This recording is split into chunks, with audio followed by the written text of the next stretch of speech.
A network of human trafficking once linked the frozen fjords of Scandinavia to the sun-baked markets of Baghdad. This is the hidden engine of the Viking Age, a sophisticated commercial system that moved more than just plunder. By the end, you will understand how the desperate journeys of countless individuals reshaped economies and connected entire continents. We will trace the river roads that carried northern furs and amber south and followed the flood of Islamic silver back north. But one commodity was more valuable than all the others, fueling the entire exchange. How did this grim trade build bridges between pagan warriors and a powerful Islamic empire a world away? What does this tell us about the true nature of historical connection? For a Viking chieftain, true power was measured not just in silver coins, but in the people he controlled. While the sagas glorify fierce raids and daring voyages, the steady heartbeat of Norse society was a commercial one, driven by a single, pervasive commodity. This was the trade in human beings, known in Old Norse as the trade of the thrall.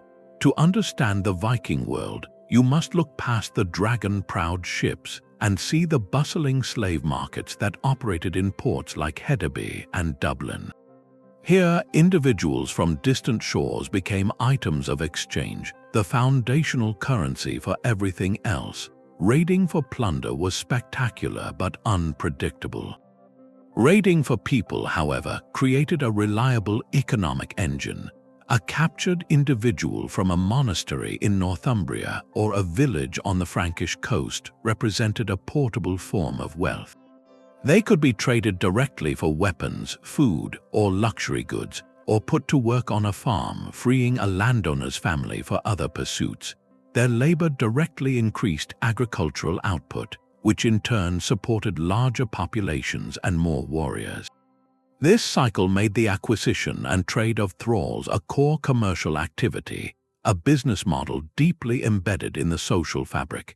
Status was displayed through the number of enslaved individuals in a household, and their movement along trade routes greased the wheels of the entire Norse economy. So when we follow the trails of silver back to their source, we are also, inevitably, tracing the paths these individuals were forced to walk. Their journey connects two seemingly separate worlds, turning the Viking Age from a story of isolated terror into one of grim, global interconnection. But these northern markets were only the beginning of the journey. The real wealth, the legendary silver that transformed chieftains into kings, lay far to the east. To reach it, Viking merchants and adventurers had to master a different kind of frontier, not the open sea, but the vast river networks that sliced through the endless forests and steppes of what is now Russia and Ukraine. These waterways became their new highways, and the journey along them was a grueling test of endurance and negotiation.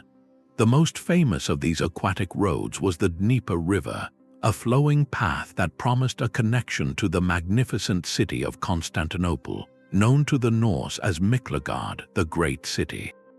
But the Dnieper was not a gentle route. Its middle section was famously treacherous, a series of violent rapids that the Vikings named with ominous descriptors. One was called the Insatiable, another the Roaring. Navigating these churning waters required portaging their ships and cargo overland, a backbreaking task that made every mile a struggle. Yet the reward waiting at the end of this river road was so immense that generations risked it. Before even reaching the Dnieper, however, the journey began in the north. At places like Staraya Ladoga, a muddy fortress settlement near Lake Ladoga, goods and people gathered from across Scandinavia. Here, furs, amber, and those destined for the southern markets were consolidated. Further south, the growing town of Novgorod, a bustling hub of Slavic and Norse culture, acted as a major clearinghouse. It was in settlements like these that the commercial caravans truly formed, preparing for the long push south toward an even more ambitious prize, the emerging power center of Kiev. This city would become the crown jewel of the river trade, the central node where northern goods and southern desires met. Controlling Kiev meant controlling the flow of silver, and it was from this strategic heart that the real connection to the distant Islamic world would finally be forged. Kiev was more than a trading post, it was a throne, and the people who claimed it were known as the Rus. This name, which would one day give its title to a vast nation, began not as an ethnic label but as a profession. The Rus were the Scandinavian merchant princes and their retinues who mastered the river roads. They were the Vikings who looked east, swapping their longships for riverboats and their seasonal raids for year-round commercial negotiation. In the dense forests and along the wide riverbanks, they did not simply pass through, they settled. Their fortified trading posts, like the one at Kiev perched on the high bluffs of the Dnieper, became centers of power. But a trading post alone cannot control a continent. The true genius of the Rus was not in conquest but in collaboration. They did not arrive into an empty land. The river valleys were home to diverse Slavic and Finnic tribes, as well as nomadic Turkic peoples like the Khazars and later the Pechenegs. The Rus needed local knowledge, alliances, and a steady supply of the goods that the south demanded.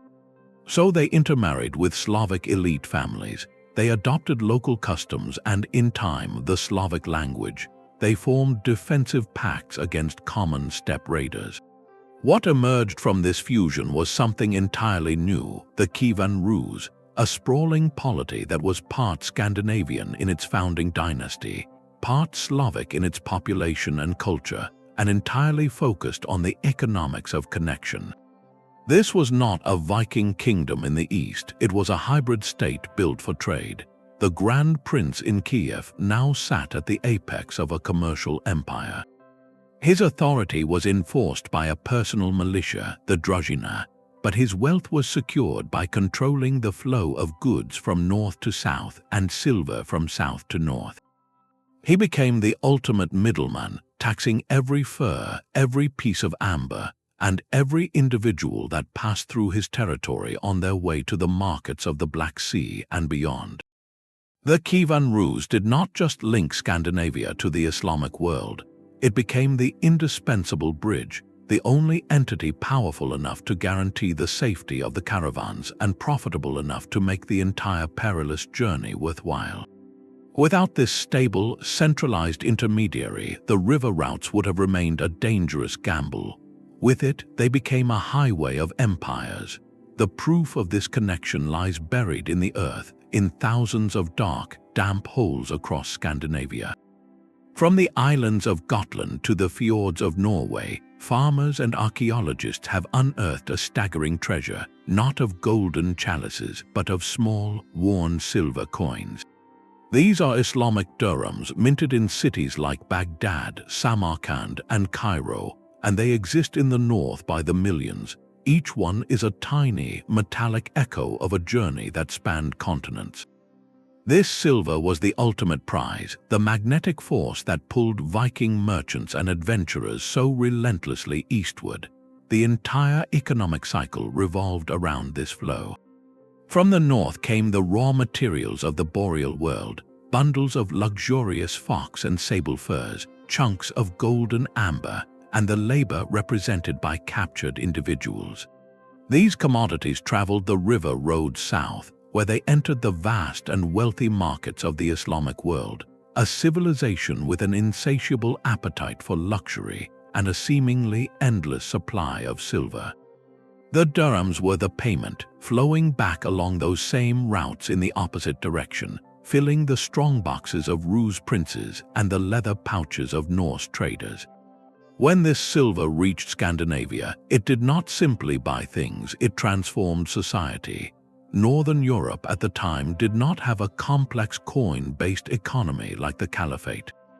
Instead, this Islamic silver became the foundation for a bullion economy. Wealth was measured by weight, and silver was the preferred standard. A chieftain's status was displayed by the arm rings hacked from silver bars, the necklaces strung with chopped-up dirhams, and the sheer volume of hacksilver, as it is called, he could produce to pay his followers. These coins were often melted down and recast into familiar northern forms, but sometimes they were kept intact, their elegant Kufic script still visible, a direct and tangible symbol of a world unimaginably far away. Every hoard buried for safekeeping and never recovered tells the same silent story, a story of risk, profit, and a world knit together by the relentless pursuit of silver. Yet for all the silver flowing north, the true engine of this exchange was a specific and insatiable desire in the south. The Abbasid Caliphate, centered in the dazzling metropolis of Baghdad, was a civilization at its peak, a hub of science, art, and immense wealth. Its sprawling palaces, bustling markets, and vast armies required a constant influx of labor and loyalty that its own population could not always supply. This created a powerful economic pull, a demand for specific goods that only the distant north could provide. At the very top of this list were people. The Caliphate had a particular interest in individuals from northern and eastern Europe, referred to in Arabic sources as the Saqaliba. These men and women were highly valued for distinct roles. Young men from these regions, often perceived as being from hardy, martial backgrounds with no local political ties, were sought after for military service. They could be trained as elite soldiers and guards, forming the core of loyal units that protected the Caliph himself, a practice that would later evolve into the famed Mamluk system. This demand created a direct pipeline for male captives from the frontier wars and raids conducted by the Rus. Within the great households of the Islamic world, there was also a steady need for domestic labor, for skilled craftspeople, and for individuals to serve in administrative roles. The chronicles of the time note the presence of Saqaliba as eunuchs in palaces, as trusted servants, and in other positions within the complex social hierarchy. The movement of these individuals was a grim but calculated part of the era's political and economic landscape, but human lives were not the only commodities on the barges heading south. The luxury markets of Baghdad and beyond craved the raw, opulent materials of the northern forests. Thick, luxurious furs from sable, fox, and marten were not merely for warmth, they were potent symbols of status and authority. A high official wearing a coat trimmed with rare northern fur was making a clear statement about his power and his connections to the farthest reaches of the known world. Amber, that fossilized golden resin from the Baltic coast, was prized for its beauty and often believed to hold mystical properties. It was carved into exquisite jewelry and decorative objects. Then there were the practical necessities, the barrels of honey from the dense woodlands, a precious sweetener in a world before sugar, and beeswax for candles that illuminated the grand mosques and palaces. Each of these items, from a living person to a block of wax, had a place and a price in the southern markets. This complex web of desire is what made the perilous river routes not just possible but profoundly profitable. The Vikings and the Rus were not simply raiders pushing into a vacuum. They were suppliers, responding to the specific demands of one of history's greatest civilizations. The slave routes existed because a world away, in sun-drenched courtyards and bustling bazaars, there was a market waiting for what only the north could provide. While the Dnieper River led to the glittering prize of Constantinople, another waterway offered a more direct path to the source of the silver itself. This was the mighty Volga, a sprawling river road that flowed not to the Mediterranean world, but deep into the heart of the Islamic Caliphate.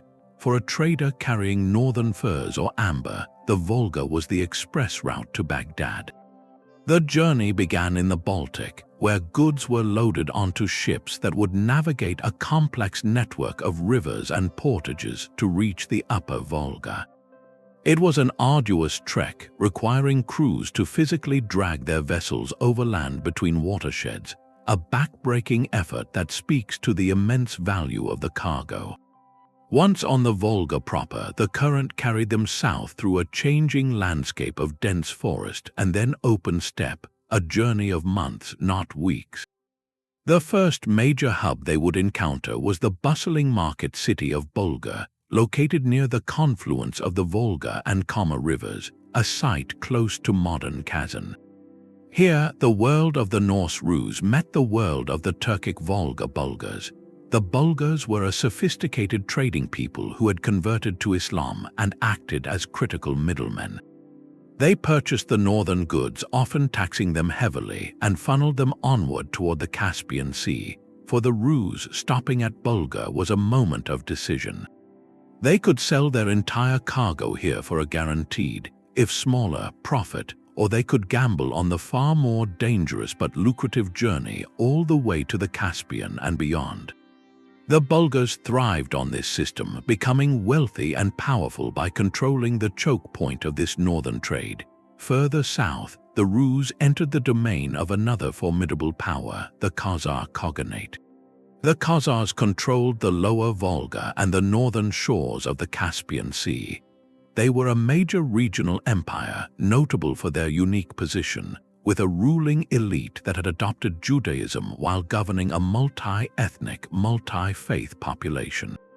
For the Rus traders, the Khazars were both partners and potential competitors. They provided security, markets, and guides for the treacherous crossing of the Caspian Sea, but they also demanded heavy tariffs and could, if relations soured, block the route entirely. This complex dance with the Bulgars and the Khazars reveals the true nature of the Viking trade networks. This was not a simple matter of raiders taking what they wanted. It was a delicate, negotiated commerce, dependent on alliances, treaties, and the careful navigation of foreign political landscapes. The silver of Baghdad was so alluring that it compelled fierce northern warriors to become diplomats, paying tolls and respecting the customs of powerful empires that stood between them and their goal. The Volga route was a highway, but it was a toll road, policed by kingdoms who understood its value just as well as the men from the north did.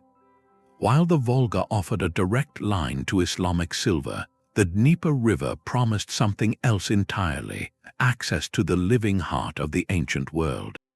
This southern route led not to the markets of the Caliphate, but to the legendary capital of the Byzantine Empire, Constantinople. To the Norse, it was Miklagard, the great city, and its walls of gleaming stone and golden domes represented a spectacle of wealth and power beyond anything in their northern homelands. The journey down the Dnieper was famously perilous, culminating in those deadly rapids where many a ship and its cargo were lost. Yet the reward for surviving this gauntlet was a chance to trade within the shadow of the Hagia Sophia itself.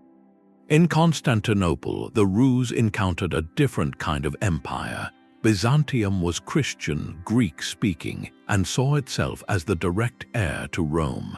Its economy was sophisticated and its military formidable, but it shared the Mediterranean world with the powerful Islamic states to its south and east. The Byzantine capital acted as a grand clearinghouse, a nexus where goods, ideas, and people from across Europe, Asia, and Africa converged. When a Rus merchant sold his cargo of furs, wax, or individuals in Constantinople's bustling markets, those items did not simply stay within the city walls. They entered a vast and ancient network of Mediterranean commerce. Byzantine merchants, with their deep connections and fleets, would then transport these northern commodities onwards. Luxurious furs might find their way to the elite of Cairo or Damascus. Amber could be shipped to workshops in Baghdad, and individuals, often given the broad term Saqaliba in Arabic records, could be traded further into the Islamic world through these Byzantine middlemen. This made the Dnieper route a vital, if indirect, artery into the same economic sphere that the Volga served directly.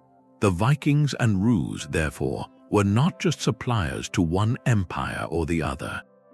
They were participants in a multipolar world, adeptly navigating between two great civilizations. A chieftain in Kiev could choose to send his caravan down the Volga for Islamic silver dirhams, or down the Dnieper for Byzantine gold coins, silks, and exquisite glassware, all of which were just as valuable back in the north. This choice itself was a form of power, and it made the Rus princes masters of a continental exchange, connecting the desires of the Mediterranean south with the resources of the Scandinavian north through the river roads they controlled. The silver was a powerful lure, but the journey to collect it was a brutal exercise in logistics. Transporting valuable goods like furs or wax over thousands of kilometers of river and forest was difficult enough, but moving living human cargo presented a unique and grim set of challenges. Each stage of the journey, from the initial capture to the final sale, was a test of endurance and control for the trader, and a harrowing ordeal for those being transported. The first and most immediate challenge was simply moving people. These individuals were not willing passengers, they were captives, bound and guarded, forced to march for weeks or even months. Their journey often began on foot, trekking from a raided coastal village in Britain or a contested Slavic territory to a river port like Novgorod or Kiev. Once at the rivers, they were loaded onto the broad, shallow draft boats designed for the river trade. These vessels, while sturdy, offered little shelter. People were packed tightly together, exposed to the elements, the biting insects of summer, and the deepening chill as the seasons turned. The true test of the route, however, came at the portages. When a river became unnavigable due to rapids or shallows, everything had to be unloaded and carried overland to the next navigable stretch. For the Viking and Rus merchants, this meant hauling their heavy wooden boats on log rollers. For the individuals they transported, it meant being marched under close guard, often while still bound, across unfamiliar and dangerous terrain.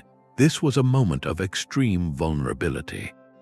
A captive could attempt to flee into the dense, trackless forest. A rival band could ambush the stalled caravan. The logistical nightmare of moving dozens of unwilling people across a portage, while also protecting valuable trade goods, required constant vigilance and ruthless discipline from the armed guards. Beyond the natural obstacles, the river roads were shadowed by human danger. The steppe lands south of Kiev were the domain of nomadic horse archers like the pechenegs. To these swift-moving warriors, a lumbering river caravan was a tempting target, a slow-moving treasure chest of goods and potential captives of their own. The traders lived in constant fear of these attacks, which could wipe out an entire season's profit in a single, violent hour. This ever-present threat shaped the entire enterprise. Caravans traveled in larger groups for protection. They paid tolls and offered gifts to local chieftains for safe passage. The trade was not a simple point-to-point transaction. It was a high-stakes negotiation with the landscape and its peoples at every turn. For those being carried south, each of these dangers, from a capsized boat in the rapids to a surprise raid on the steppe, added another layer of uncertainty to an already terrifying journey. The river routes were not just lines on a map. They were corridors of immense hardship, where the abstract concept of long-distance trade met the relentless physical reality of survival. For the traders who survived the journey, the sprawling markets of the south must have felt like the center of the world. After months on treacherous rivers, they arrived at bustling commercial hubs where the abstract promise of profit became a loud, tangible reality. The first major clearinghouse for many was the city of Itil, the capital of the Khazar Khaganate, situated on the marshy delta where the Volga meets the Caspian Sea. Itil was a marvel of its own, a cosmopolitan city where mosques stood near synagogues and churches, reflecting the Khazars' unique position.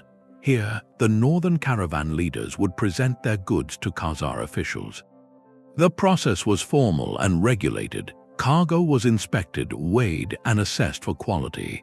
Taxes and tariffs were calculated and paid, a significant cut of the potential profit that was the price of safe passage and access to the wider Islamic markets. For the individuals who had been transported, Itil was a place of profound dislocation, a crowded, foreign city where they were assessed as commodities before the next leg of their journey. Further north along the Volga, the market at Bulgar served a similar, crucial role.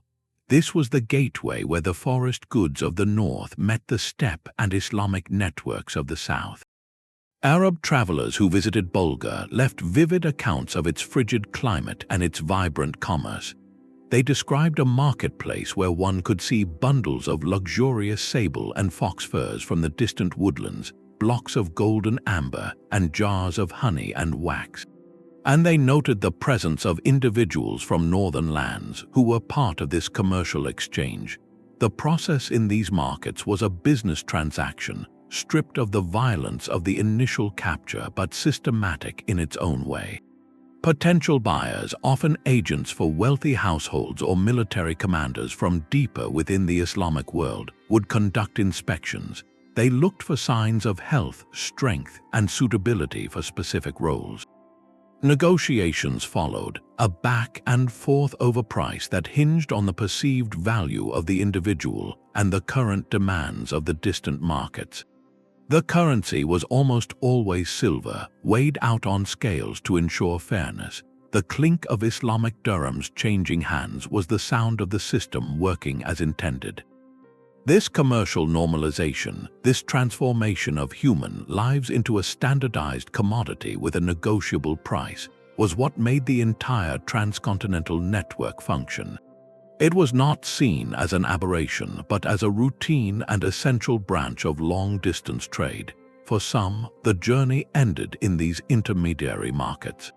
For others, they were transferred to new owners and embarked on a further, even more distant voyage. Their final destination could be one of the legendary cities at the heart of the Islamic world. They might be taken by ship across the Caspian Sea, then join camel caravans trekking across the deserts of Persia, finally arriving at the bustling wharves of Baghdad on the Tigris River. Or they could be routed southeast to the Great Silk Road oasis of Samarkand, a city of turquoise domes and bustling bazaars where goods from China met those from Europe. In these terminals, the northern origins of these individuals became part of their identity, noted in records as the Saqaliba. They entered a complex society where their future roles varied widely, from demanding military service to skilled domestic positions, their lives now interwoven with the fate of an empire thousands of kilometers from the forests where their journey began. The silver paid for them, however, began its own long voyage back north, where it would be buried in hoards, a silent testament to a trade that connected worlds through a currency of metal and a traffic in human lives. The silver dirhams were the primary goal, but they were not the only treasure to travel north. Alongside those clinking coins came a flood of luxury goods that transformed life in Scandinavia, making the distant Islamic world a tangible presence in northern halls.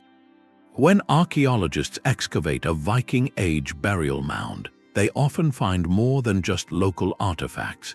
They uncover delicate glass beakers, likely blown in workshops in Syria or Egypt, their vibrant blues and greens a stark contrast to the earthy tones of the Norse landscape. They find fragments of fine silk, a textile so rare and precious it was often cut into tiny strips and used as decorative trim on clothing, a subtle but powerful display of wealth and far-reaching connections. Spices like cumin and coriander, their seeds preserved in the soil of ancient trading towns, hint at flavors that would have seemed exotic and wondrous. And they discover intricately crafted metalwork, bronze vessels, and finely tooled sword fittings that showcase artistic traditions from the East. These objects were more than just exotic trinkets, they were active ingredients in a cultural exchange. A chieftain buried with an Islamic glass cup was not just showing off his wealth, he was displaying his access to a global network. The very presence of these goods changed Scandinavian tastes and aspirations, creating a demand for southern luxuries that further fueled the commercial cycle. But the influence flowed in subtler ways too. Scholars have long noted fascinating parallels in artistic styles. The iconic Viking Age, gripping beast motif, where stylized animals grasped the borders of a design or even their own bodies, bears a striking resemblance to art from the Eurasian steppes and the broader Islamic world. This was not simple copying, but a creative adaptation, as Norse artisans encountered new patterns and ideas through imported textiles, metalwork, and coins, and then reinterpreted them through their own distinctive visual language. The exchange of goods became an unconscious exchange of ideas. The precise weights and measures used to assess silver in northern markets likely evolved in part through contact with the sophisticated commercial practices of the Caliphate. While the Norse remained firmly pagan for centuries, the very concept of a single, all-powerful god, encountered through trade with Muslims and later Christians, may have subtly influenced their own religious evolution over time. This was not a formal transfer of knowledge but a slow, osmotic process. Each silk fragment, each carved ivory chess piece, and each silver coin etched with Arabic script carried with it a whisper of the world that made it. They were silent ambassadors from Baghdad and Samarkand, embedding foreign concepts of beauty, status, and craftsmanship into the heart of Scandinavian society. So the legacy of these slave routes is a paradox, a network built on hardship that also became a conduit for the very things that make cultures rich and complex. The story does not end with the closing of a trade route, however. What happens when the source of all that silver suddenly runs dry? The most vivid window into this world comes not from the north but from the south. While the Vikings left behind rune stones and sagas, the most detailed eyewitness accounts of the ruse and their trade were written by Islamic geographers and travelers who ventured to the edges of their known world. These men were scholars, diplomats, and merchants, and their written records are priceless, offering us an external, often astonished gaze upon the people of the river roads. One of the most famous is Ahmad ibn Fadlan, a scholar sent from Baghdad in the early 900s on a diplomatic mission to the Volga Bulgars. His journey brought him directly into contact with a band of ruse traders, and his account reads like a meticulous and sometimes bewildered field report. He describes their physical appearance in detail, noting their tall stature, their elaborate tattoos, and their daily rituals of cleanliness, which both fascinated and repelled him. He witnessed a ruse funeral ceremony, a complex and dramatic send-off for a chieftain that involved a ritual involving one of his female servants, an event he documented with a mix of anthropological curiosity and moral judgment. For our story, his most crucial observations are economic. He meticulously notes the ruse traders' commercial practices, how they set up their market stalls on the Volga riverbank, displaying their goods and the individuals they offered for sale. He records their pricing, their negotiations, and the sheer scale of their operations. Ibn Fadlan did not set out to write a history of the Viking slave trade, but by simply documenting what he saw, he provided a snapshot of the system in full operation. Another scholar, Ibn Rusta, writing around the same time, offers a slightly different perspective. He never traveled north himself, but he collected reports from merchants and travelers. His description of the ruse is almost legendary, portraying them as fearless and formidable people who lived by trade and raiding. He notes, crucially, that they had no cultivated fields, that their wealth came entirely from selling sable and squirrel furs, and from the trade in individuals captured from other lands. This external view confirms the core economic model, a society built not on agriculture, but on long-distance commerce in luxury goods and human labor.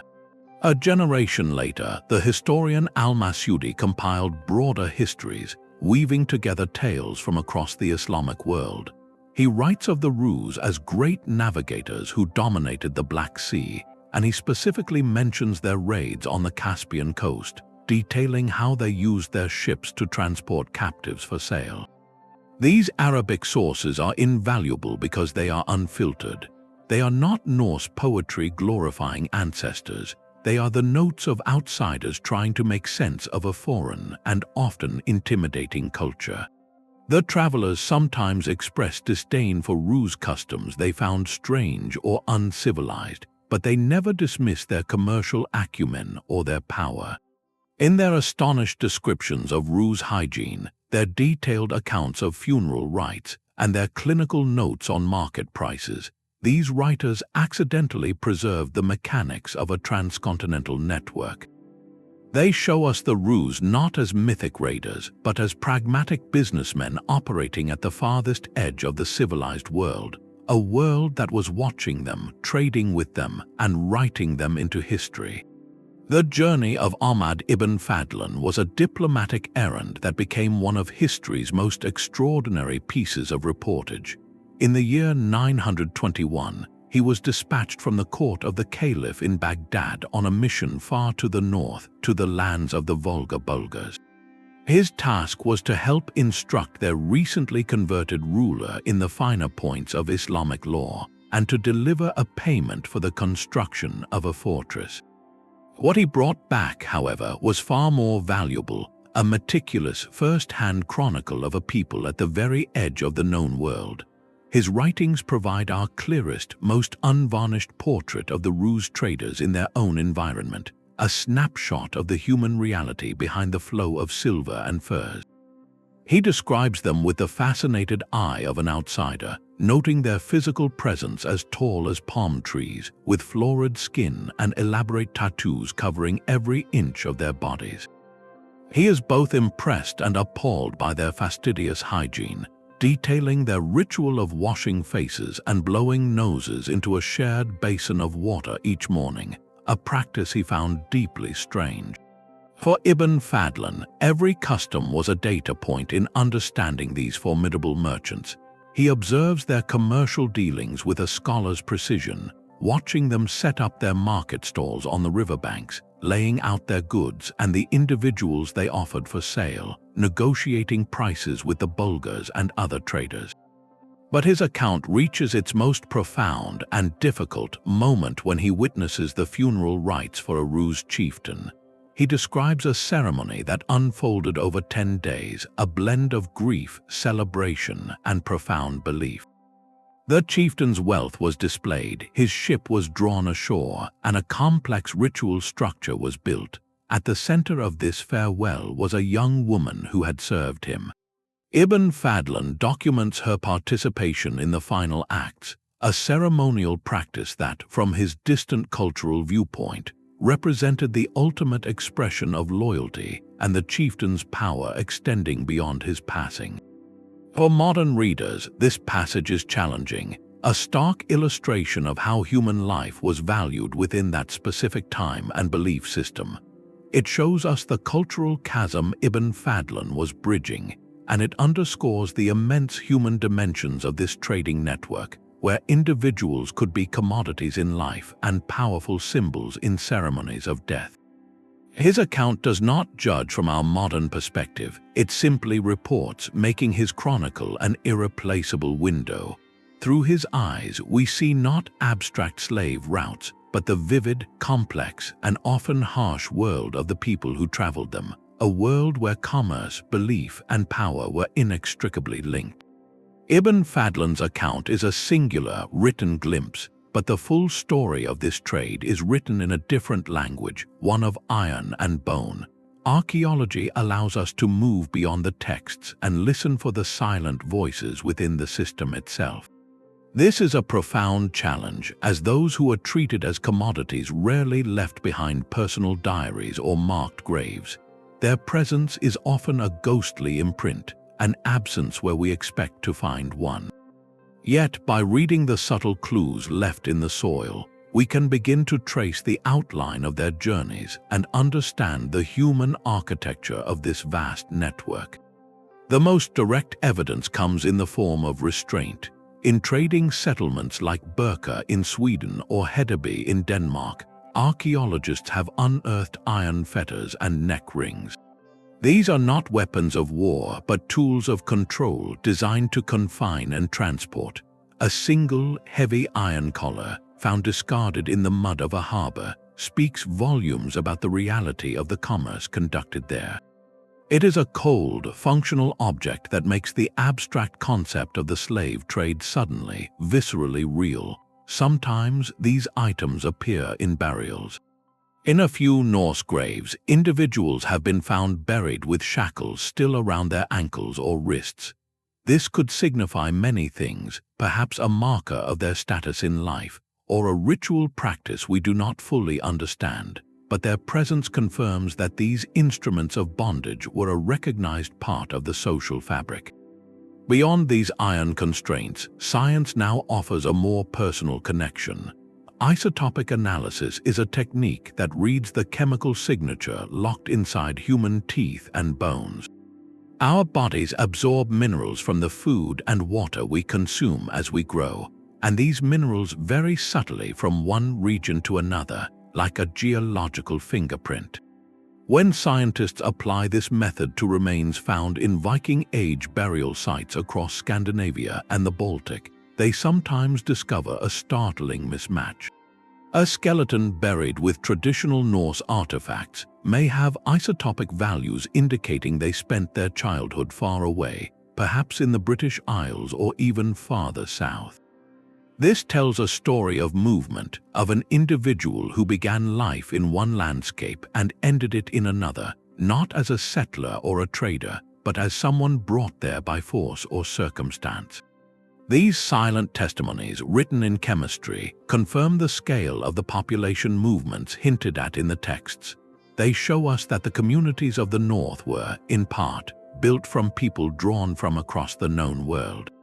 This research shifts our perspective from the grand routes on a map to the intimate scale of a single life, reminding us that the flow of silver south was mirrored by a flow of human experience north, weaving distant origins into the very fabric of emerging kingdoms.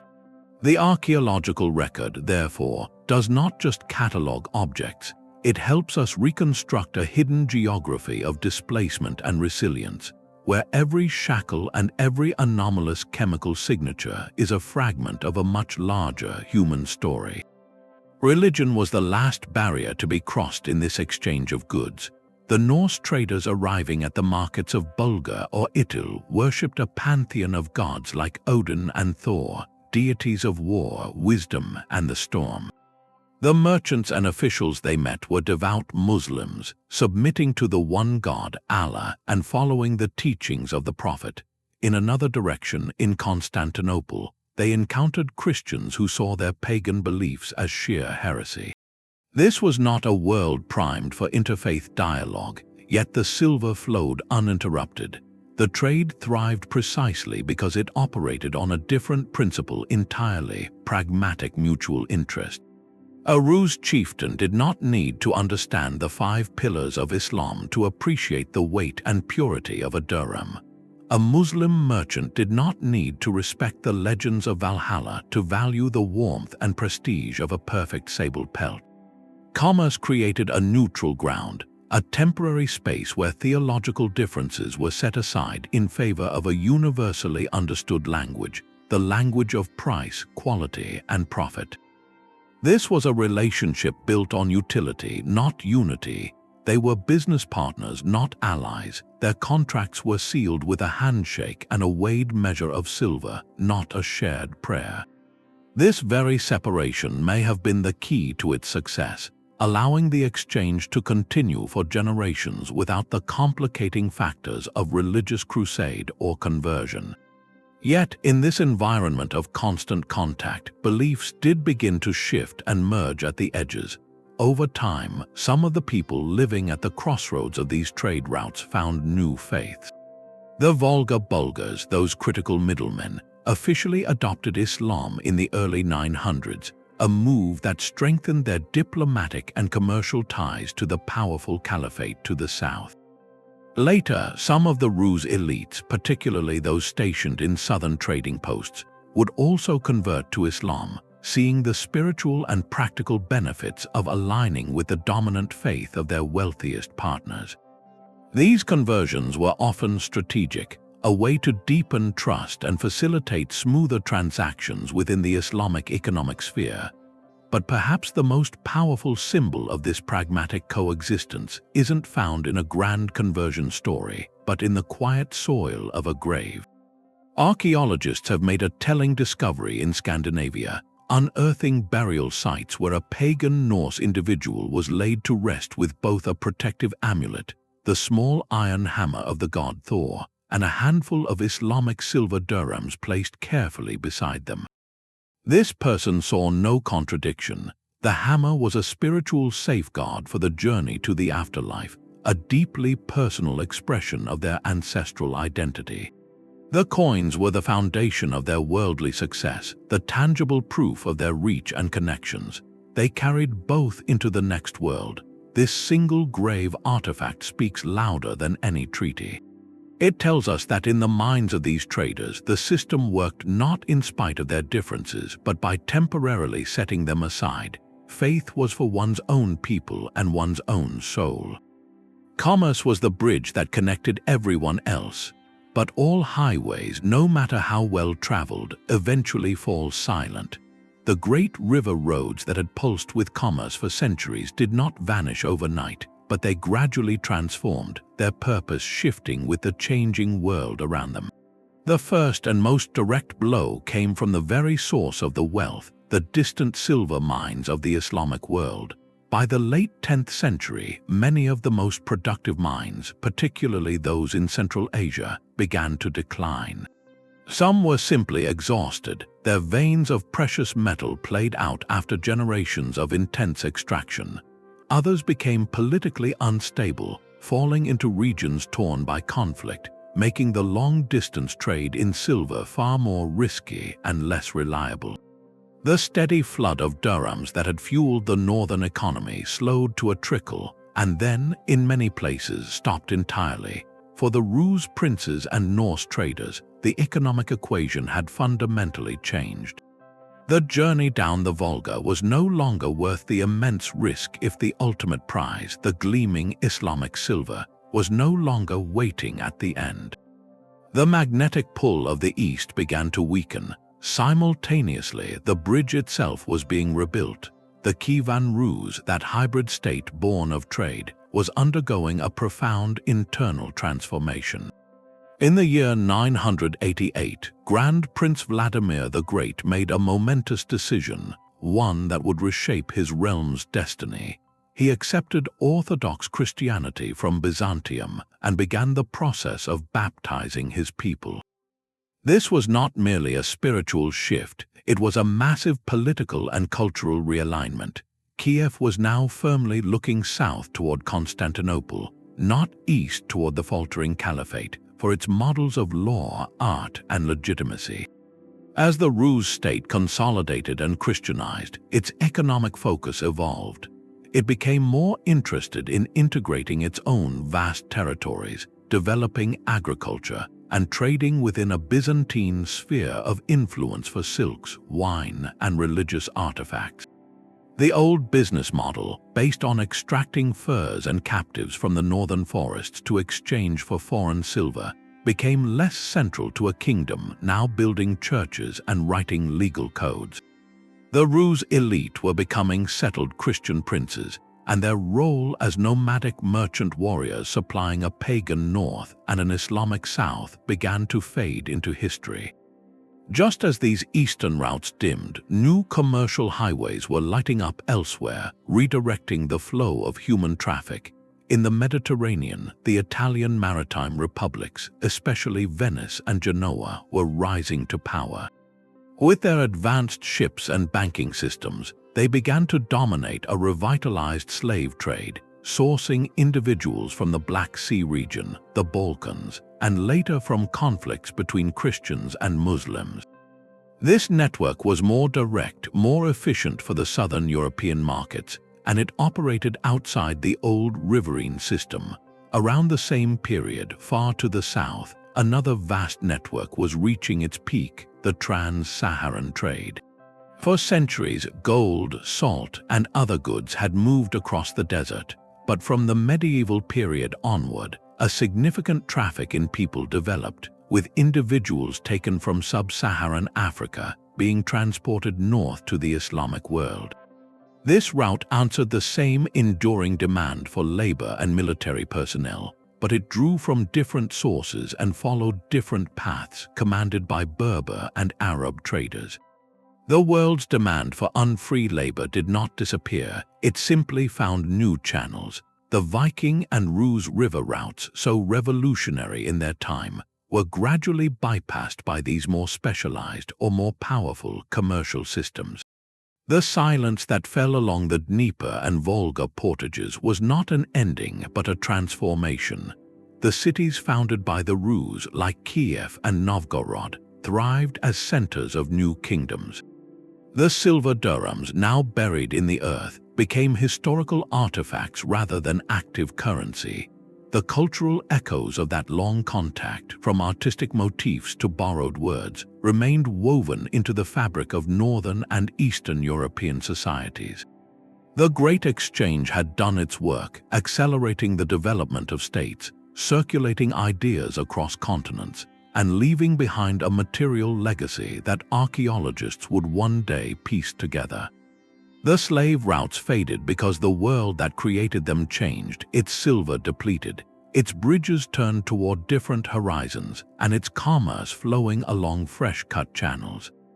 Yet for 3 turbulent centuries, they had been the vital arteries of a connected world, proving that even the darkest of trades can irrevocably link the farthest corners of a map. While the river roads to the east were commercial highways, the Viking story in the west was written in a different ink. Here, the primary goals were land and tribute, the establishment of new homes, and the extraction of wealth from settled kingdoms. Raids on monasteries and towns in Ireland, Scotland, and England were certainly brutal, but they often aimed at portable treasure and the destabilization of local rulers to force payments of silver, known as Danegeld. Yet within this chaotic landscape of Western expansion, the capture and movement of people remained a persistent thread. When Viking fleets struck coastal monasteries like the famed site at Lindisfarne or raided inland villages, they took more than chalices and manuscripts. They took individuals whose skills, labor, or potential ransom value represented a secondary form of plunder. The fate of these captives could vary dramatically. Some were held locally for ransom, their families forced to gather silver to buy their freedom. Others were put to work on the new Norse estates being carved out in places like the Danelaw in England or the bustling Viking towns of Dublin and Waterford in Ireland. Their labor helped build the infrastructure of these fledgling colonies, but the western arc of this trade also had a geographic dimension that connected it to the wider network. From major slave markets like Dublin, captives could be transported onward.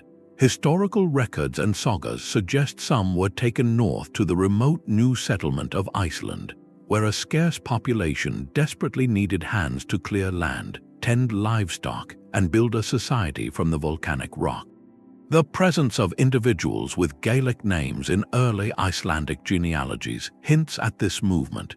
Even more intriguing is the possibility of a longer, indirect route. A captive taken in Ireland might be sold in Dublin to a Norse trader who then sailed east around the northern coast of Scotland to the Norwegian homeland. From there, that individual could potentially enter the very river road system we have been following, becoming part of the cargo destined for the markets of the Rus and ultimately the broader Islamic world. This was not necessarily a coordinated, continent-spanning operation, but rather a linked series of local markets and opportunistic trades.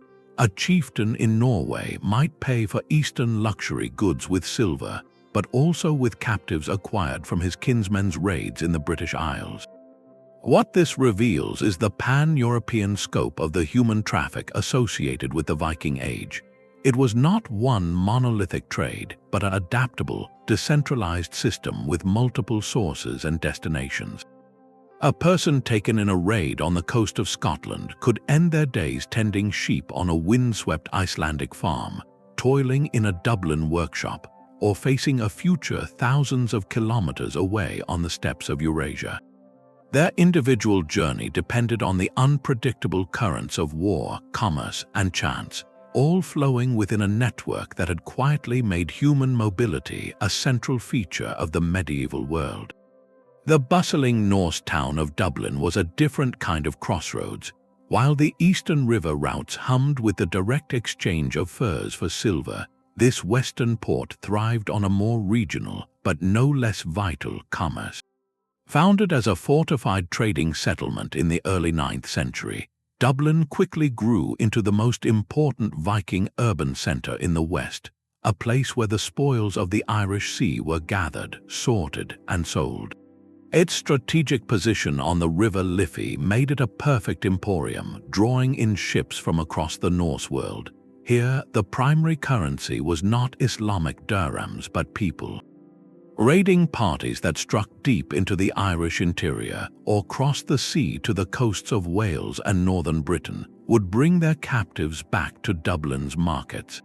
These were individuals taken from monastic communities, farming villages, and rival Gaelic kingdoms.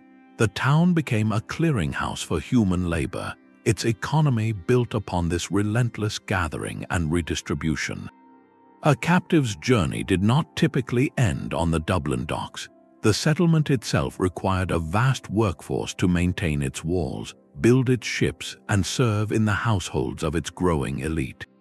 Many were put to work locally, but Dublin's true significance was as a supplier for the wider Norse diaspora, particularly for the most remote and demanding of all Viking ventures, the settlement of Iceland. That distant island, colonized in the late 9th century, presented a formidable challenge. It was a land of fire and ice, with vast tracts of wilderness that needed to be cleared for farms. There were no indigenous populations to subjugate, only an empty landscape that demanded immense physical labor to tame. The Icelandic sagas, written centuries later, quietly attest to this need. They frequently mention the presence of thralls, often with Gaelic names, who are listed among a founding settler's most valuable assets, right alongside his livestock and timber. These individuals, likely acquired in markets like Dublin, were essential to the project of building a new society from scratch. Their forced labor carved out the pastures and built the farmsteads that allowed the Icelandic Commonwealth to rise. So while the silver of Baghdad never flowed directly into Dublin's coffers, this western hub was powered by the same grim engine. It operated on a different circuit, one focused on territorial expansion and colony building rather than long-distance luxury exchange. Yet, through the movement of people to places like Iceland, it demonstrates how deeply embedded this traffic was in every aspect of the Norse world, from the bustling ports of the Irish Sea to the isolated fjords of the North Atlantic. The journey's end was not the same for everyone. The fates of those caught in this vast network diverged sharply, shaped by the stark realities of gender and the specific needs of the societies that purchased them. While the trade reduced individuals to commodities, their subsequent lives followed distinct and often deeply personal paths, leaving faint but telling traces in the historical record. For many men, particularly those from regions seen as martial by the Islamic world, a future in military service awaited.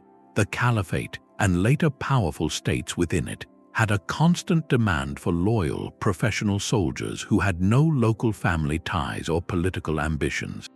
Young men from the northern and eastern frontiers, often referred to as Saqaliba, were seen as ideal candidates. They could be trained from a young age, molded into elite guard units, or integrated into standing armies.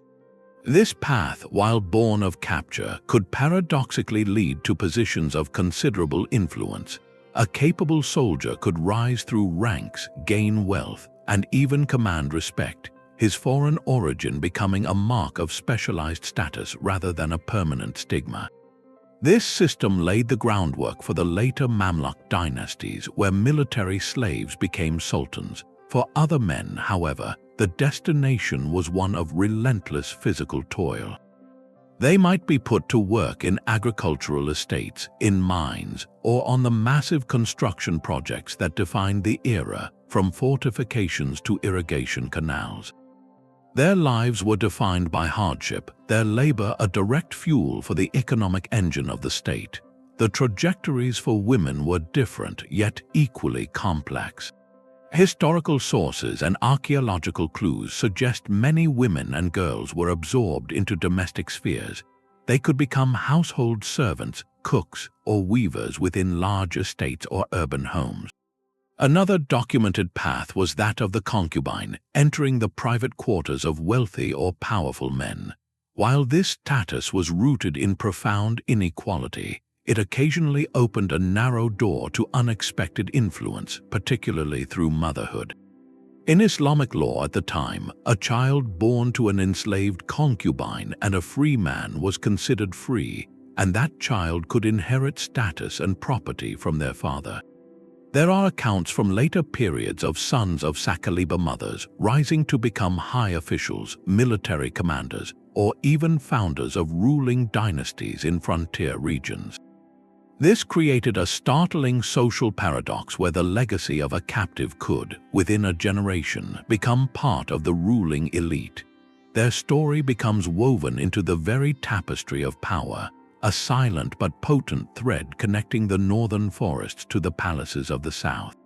These divergent destinies remind us that behind the impersonal labels of the trade ledger were countless individual stories of adaptation, survival, and sometimes, against all odds, a reshaping of destiny. The system sought to categorize and use people, but human lives persistently overflowed those rigid containers. The most enduring legacy of these journeys is written not in silver or sagas, but within us. Modern science now offers a profound new chapter to this story, one inscribed in the very blueprint of human life. Through the study of population genetics, researchers can trace faint biological echoes of ancient migrations, revealing how the movements of people centuries ago have shaped the populations of today. These studies provide a silent, long-term testimony to the connections forged during the Viking Age. In regions that were once the heartland of the Kievan Rus, such as parts of Western Russia and the Baltic states, genetic analyses have identified distinct markers of Scandinavian ancestry woven into the local population. This isn't a story of complete replacement, but of integration, a quiet genetic whisper left by Norse merchants, warriors, and settlers who traveled the river roads, stayed, and raised families. Their DNA became part of the fabric of communities far from the fjords, a biological confirmation of the deep cultural fusion that created the Rus state. The genetic story flows in the other direction as well, offering a particularly poignant insight. In Iceland, a nation founded during this era, genetic studies reveal a fascinating pattern. While the male lineage traced through the Y chromosome is overwhelmingly Scandinavian, a significant portion of the female lineage, traced through mitochondrial DNA, shows origins in the British Isles, particularly Ireland and Scotland. This striking asymmetry tells a specific human story.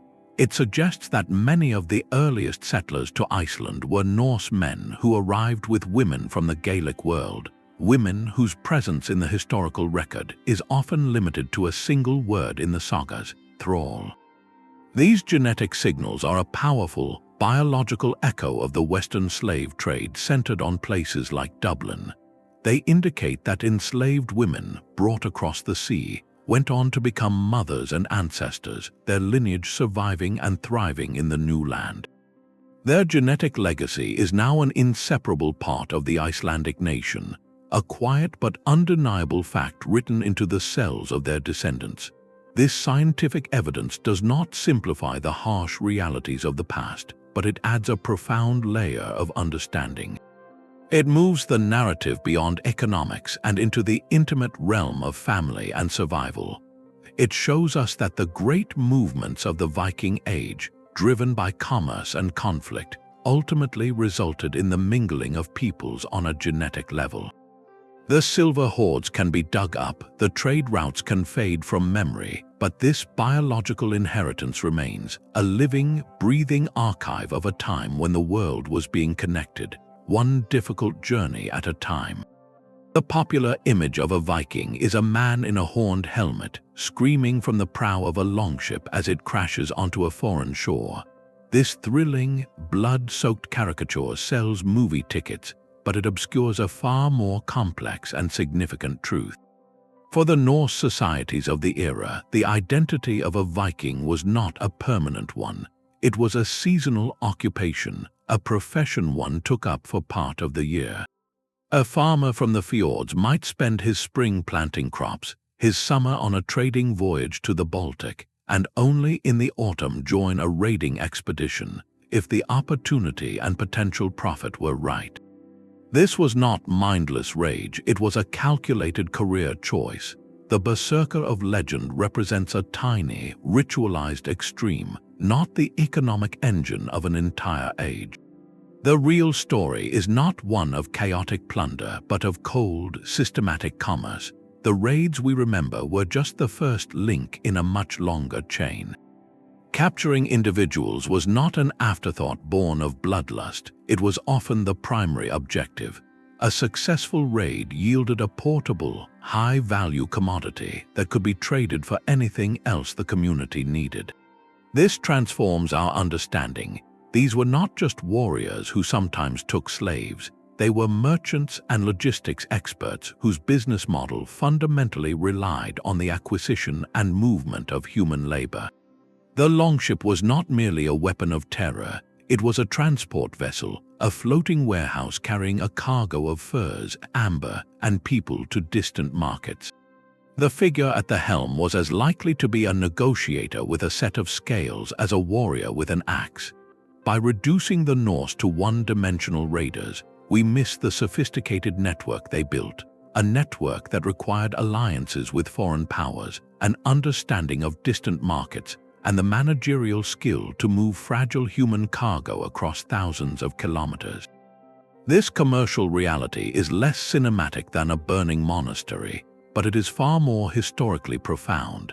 It forces us to see the Viking Age not as a sudden explosion of violence, but as a pivotal chapter in the story of how medieval Europe and Asia became economically intertwined.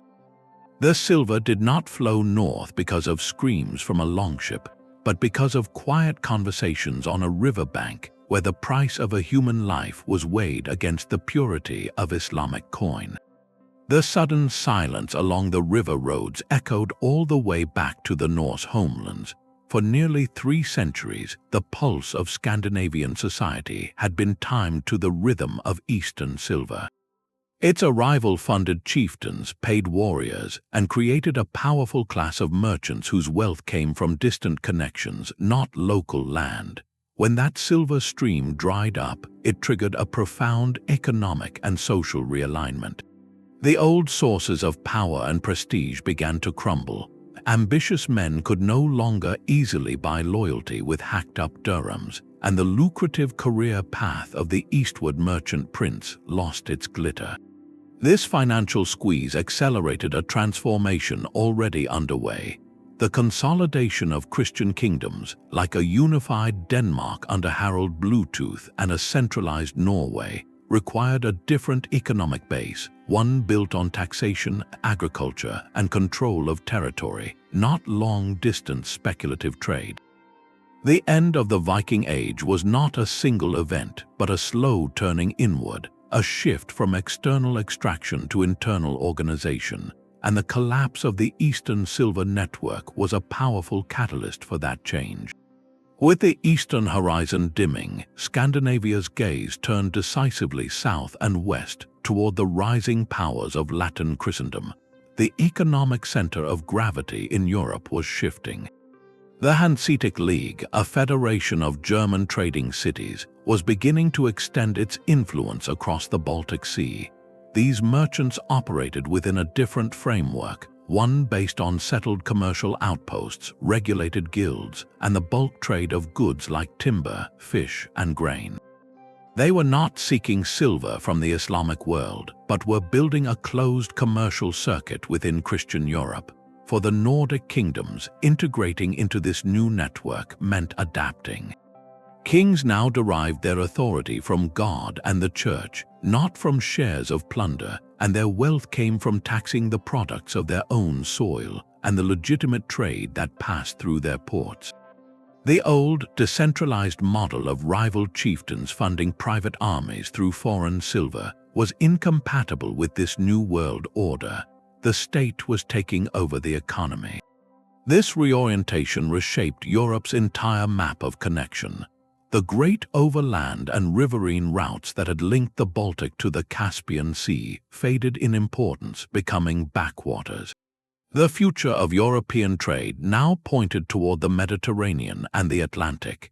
The Italian city-states, with their sophisticated finance and naval power, became the new masters of long-distance commerce, including the traffic in human labor, which they sourced from different regions. The Norse, once the pioneering connectors between continents, found themselves on the periphery of this new system, no longer its architects. The legacy of their network, however, was far from lost. It had served as a massive accelerant, forcing the development of states like Kiev and Rus, circulating technologies and artistic ideas, and proving that vast distances could be bridged by commercial ambition.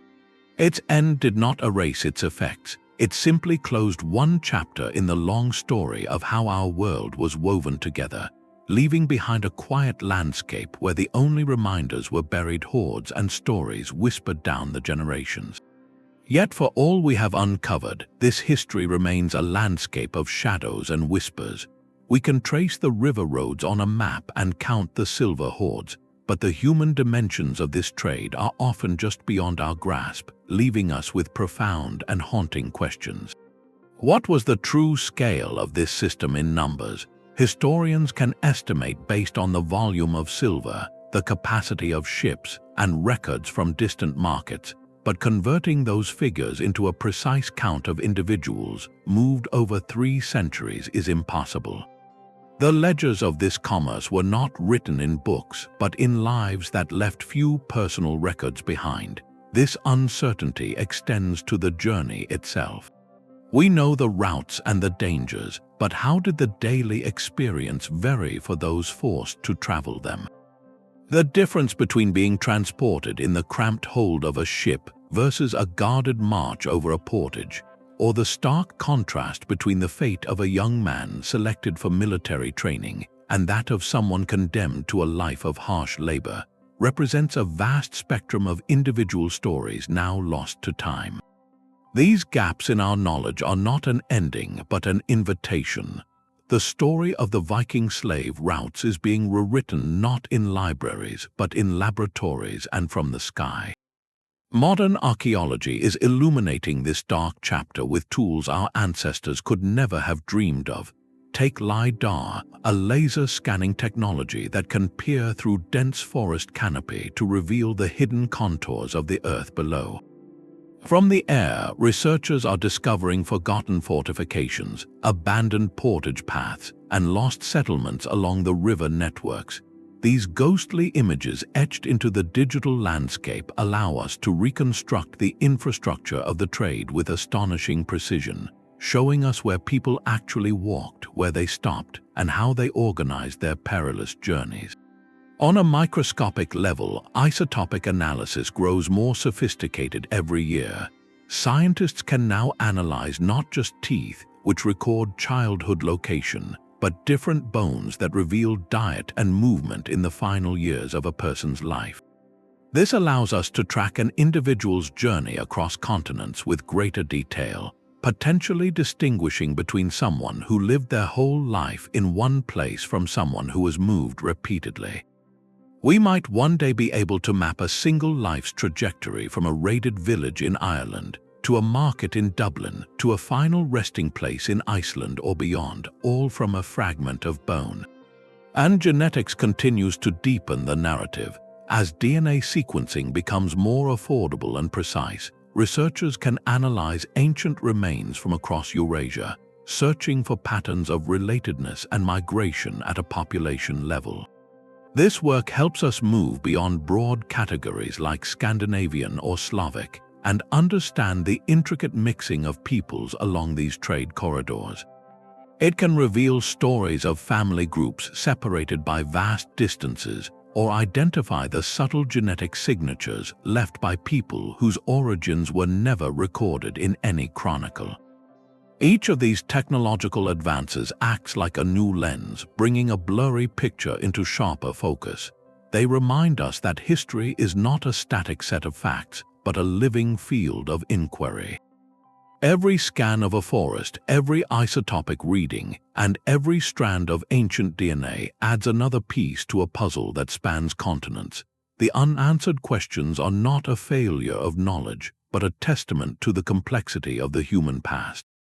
They drive us to look closer, to ask better questions, and to listen more carefully to the silent testimonies buried in the soil and written in our very cells.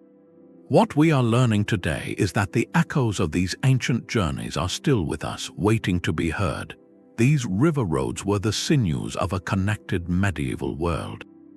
For centuries, they functioned as a single, transformative economic system, binding the fjords of Scandinavia to the markets of Baghdad in a continuous loop of demand and supply. This was not a side story of the Viking Age, it was its central nervous system. The immense wealth generated by this exchange did not simply fill treasure chests, it built kingdoms. In the north, the influx of Islamic silver accelerated the consolidation of power, enabling ambitious chieftains to become kings and funding the very states that would become Denmark, Norway, and Sweden. In the east, the relentless pursuit of that silver forged the Kievan Rus, a hybrid civilization born at the crossroads of trade, whose legacy would shape the destiny of Eastern Europe for a millennium. And in the south, the steady supply of northern luxuries, furs, amber, and labor, contributed to the opulence and complexity of the Islamic Golden Age, supporting its armies, adorning its elites, and fueling its expansive economy.